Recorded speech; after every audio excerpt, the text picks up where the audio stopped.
Y'all come on, sit on in here with me this morning. So today we are going to talk about peace, because we tend to think that peace is, first of all, something outside of us, right? I'm going to do this thing and then I'm going to get this peace, right? Don't that sound like what we be saying? This is going to happen and then my life is going to be peaceful. You done said something like that. I know. But the truth is that peace is within and always present. See, peace is not outside of us.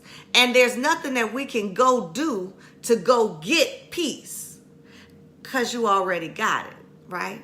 Now, if you already had what you were looking for, would you still be looking for it? I mean, like, really think about it.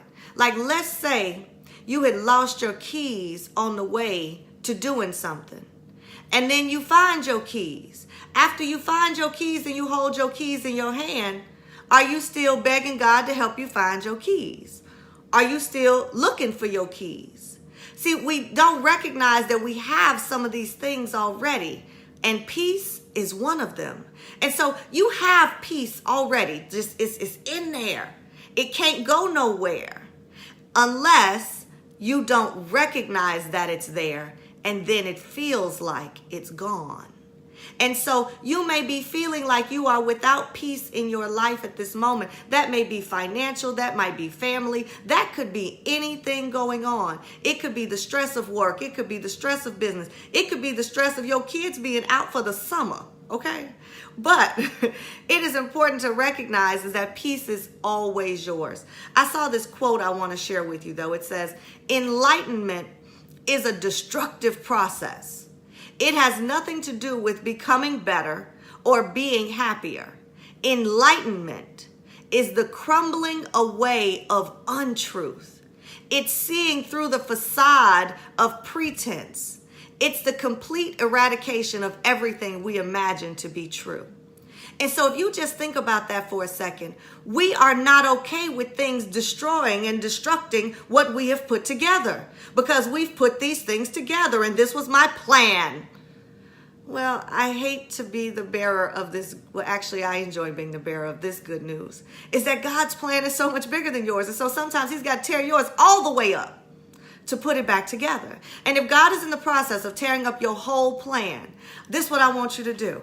Instead of being frustrated, I want you to choose joy and peace in it now. Because the faster that you choose the joyful, peaceful feeling, the faster that can be a reality.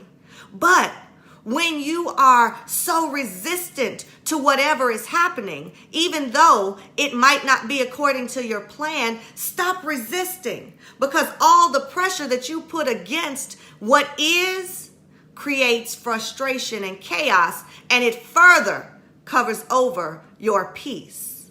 Remember, peace is not outside of you. Peace is within you. Peace is within you at all times. Peace is a part of who you are. If you can't take your heart out of your chest, you can't take your peace out.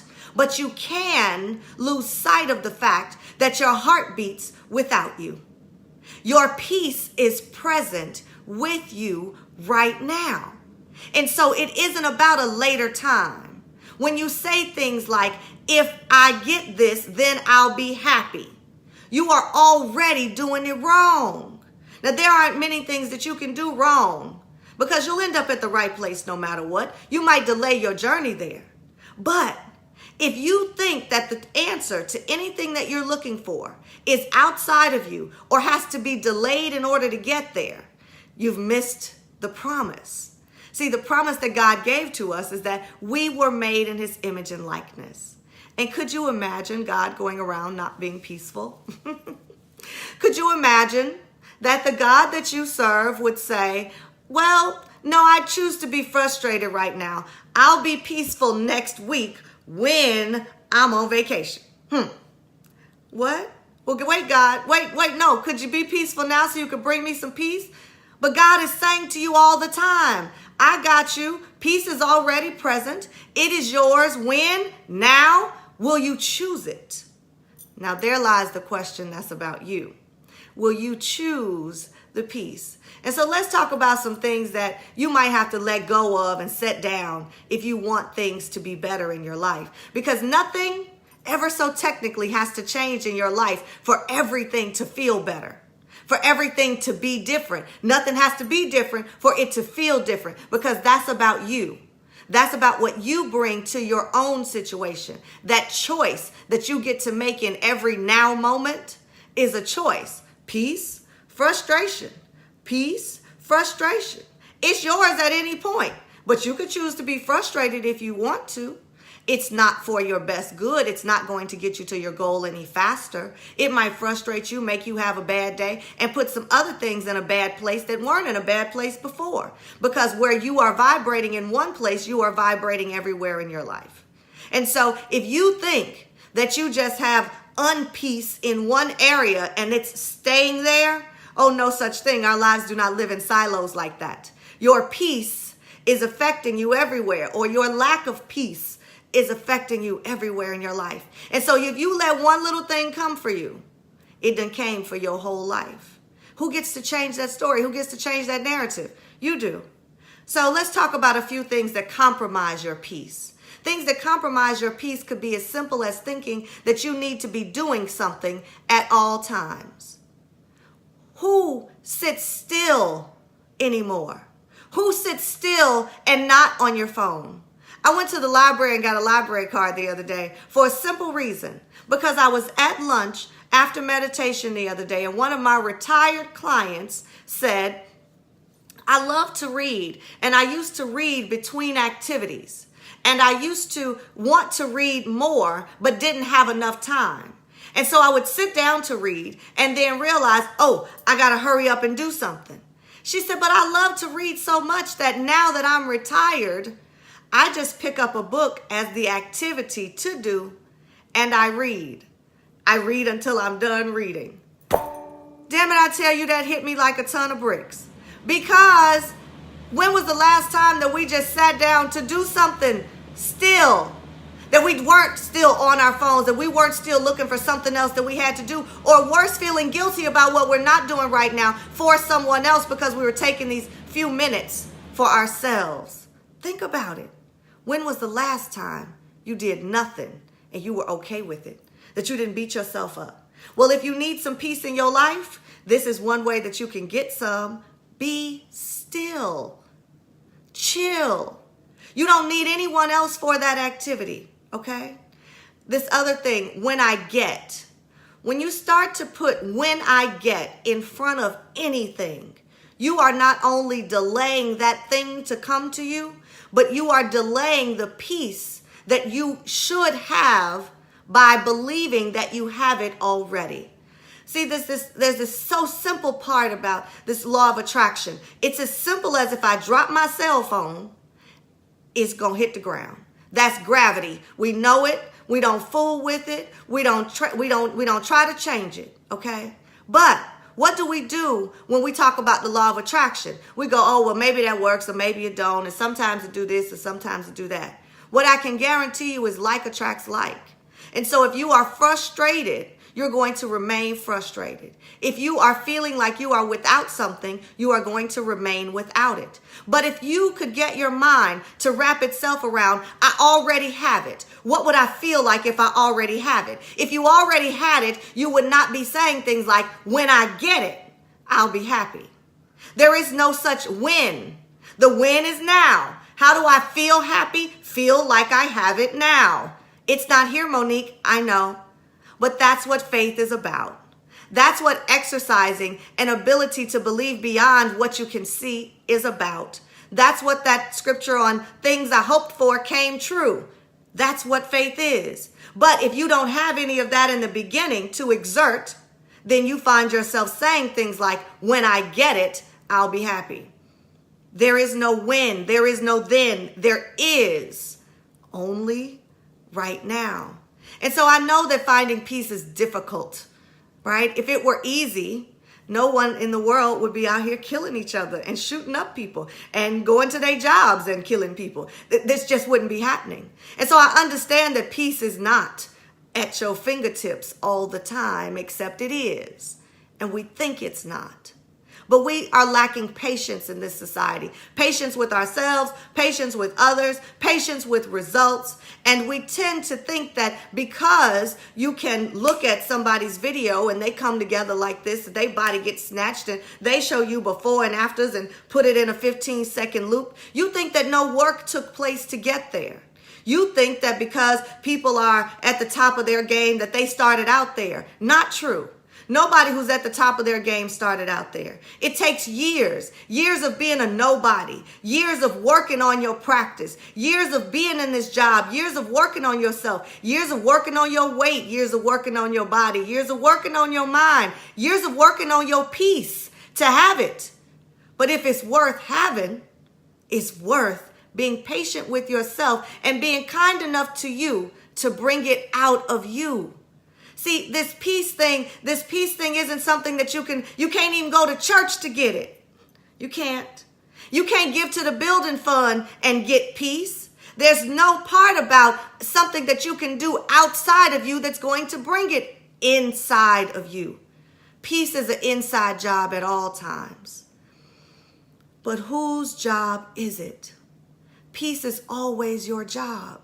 You can't place the responsibility of your peace on your spouse, on your staff, on your coworkers, on your friends, on your boyfriend, on your girlfriend, on your loved one. You can't place your responsibility of peace on anyone else and expect it to work, right? I mean, you could.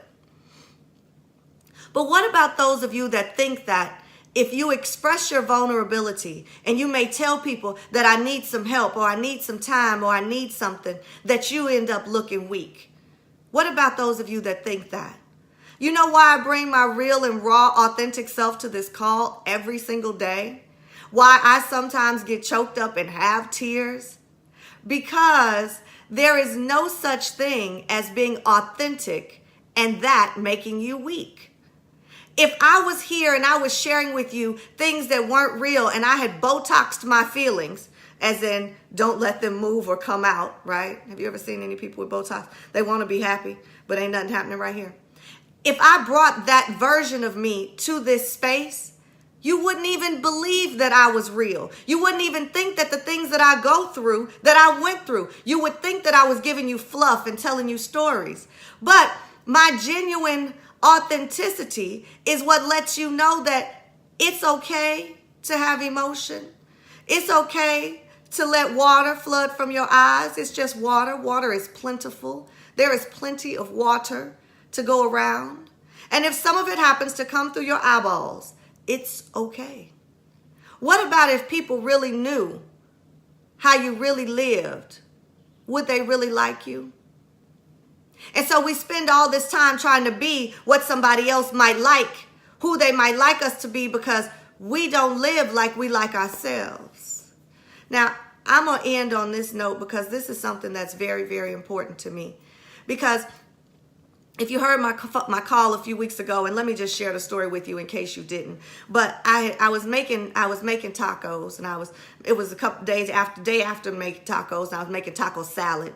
And I had all the ingredients, got everything out, and I realized I didn't have a tomato cut up anymore. I had another tomato, but I didn't have any more cut up for the salad. And I said, oh shit, all right, well, this salad ain't gonna have no tomato in it. And then it hit me like a ton of bricks.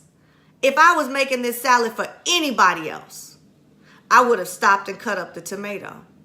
But for me, I was like, oh, well, shit, don't worry about the tomato. Why do we do that?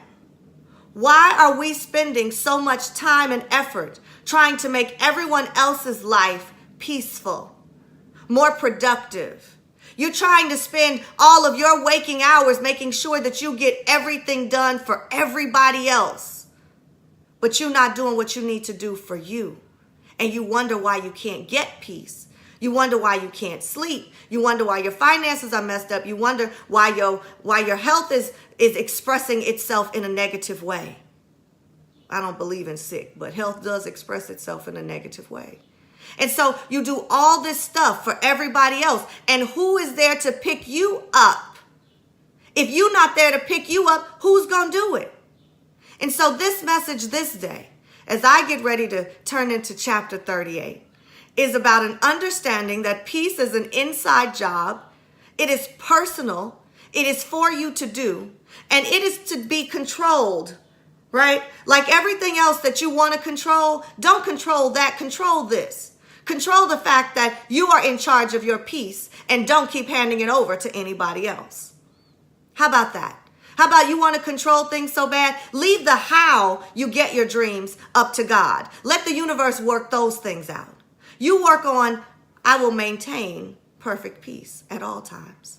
I choose peace in this moment. No matter what may come from me on this day, I choose peace. It's a choice. It's just that simple. But you have to consistently choose it, and you have to consistently choose yourself. Because when you are exerting your peace over someone else's situation, but not exerting it over yours, you are losing time on having the peace. And peace is as tangible as the hope that I gave you the other day. And so I share my peace with you. I share my peace with you, understanding and knowing that there is no limit on peace. There is no limit on the amount of peace that you can have in your life. There is no limit on the amount of kindness you can give to yourself. There is no limit on how much you can be unbothered by what's going on in the world. And so be unbothered.